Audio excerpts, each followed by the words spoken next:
চাকরিহারা শিক্ষকদের উপর লাঠিচার্জ করেছে পুলিশ। আর ঘটনায় একাধিক চাকরিহারা শিক্ষক আহত হয়েছেন, অসুস্থ হয়ে পড়েছেন বেশ কয়েকজন চাকরিহারা শিক্ষক। এবং ঘটনাটি কসবার ডিআই অফিসের সামনে।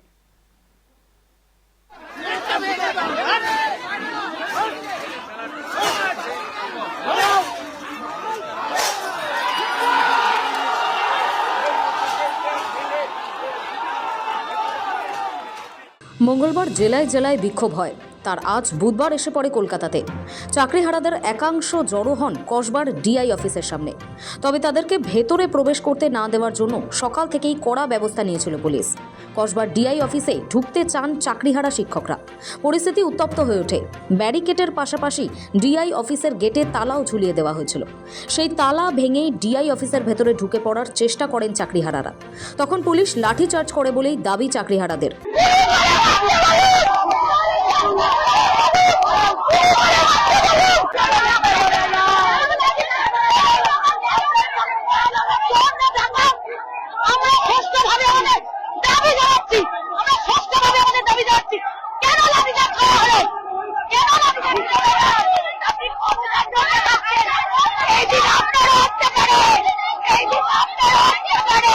এই পরিস্থিতির জন্য রাজ্য সরকার তথা মুখ্যমন্ত্রী মমতা বন্দ্যোপাধ্যায়কেই দায়ী করেছেন চাকরিহারারা।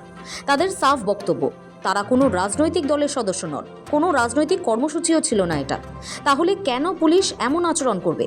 তাহলে চাকরি চাইতে যাওয়াটা কি তাদের অপরাধ হয়ে গেল? প্রশ্ন তুলছেন তারা।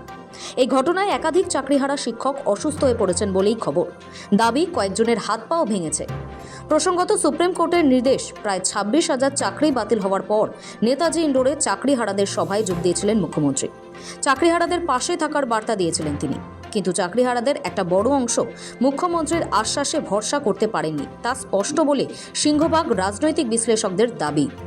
শোভিক সানালের রিপোর্ট, সময় কলকাতা।